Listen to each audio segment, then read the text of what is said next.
Hi hello good morning. ಇವತ್ತು ನಾನು ನಿಮಗೆ ಅವಲಕ್ಕಿ ಉಪ್ಪಿಟ್ಟು ಹೇಗೆ ಮಾಡೋದು ಅಂತ ಹೇಳ್ಕೊಡ್ತೀನಿ. ಮೊದಲಿಗೆ ಅವಲಕ್ಕಿನ ಚೆನ್ನಾಗಿ ತೊಳೆದು ಒಂದು ಸೈಡಲ್ಲಿ ಇಟ್ಕೋಬೇಕು. ಈಗ ಒಗ್ಗರಣೆ ಬಾಣಲಿಗೆ ಎಣ್ಣೆ, ಸಾಸಿವೆ ಮತ್ತು ಜೀರಿಗೆ ಹಾಕ್ಕೋಬೇಕು.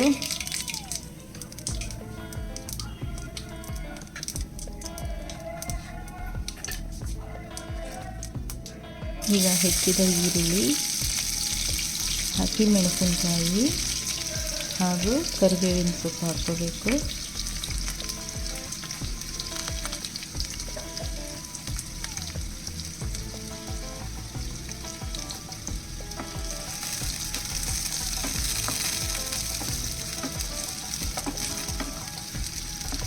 ಈಗ ಈರುಳ್ಳಿ ಚೆನ್ನಾಗಿ ಫ್ರೈ ಮಾಡ್ಕೋಬೇಕು.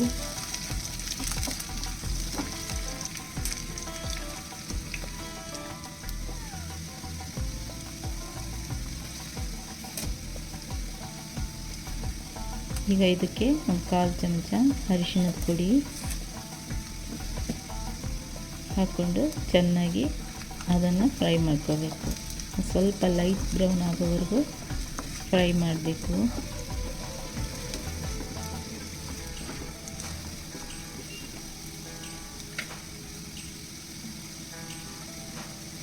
ಈಗ ತೊಳೆದು ನೆನೆಸಿದ ಅವಲಕ್ಕಿಯನ್ನು ಈಗ ಇದಕ್ಕೆ ಹಾಕಿ ಎಲ್ಲನೂ ಚೆನ್ನಾಗಿ ಮಿಕ್ಸ್ ಮಾಡ್ಕೋಬೇಕು.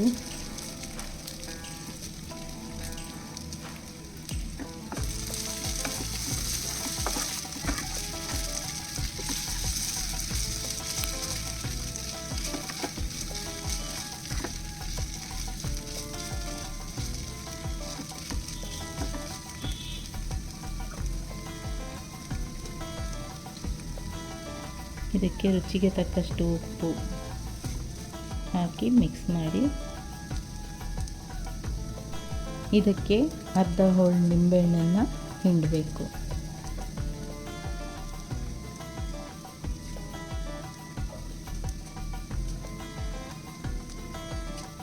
ಇದಕ್ಕೆ ಪೌಡ್ರ್ ಮಾಡಿದ ಕಡಲೆ ಹುಡಿನ ಮಿಕ್ಸ್ ಮಾಡಬೇಕು.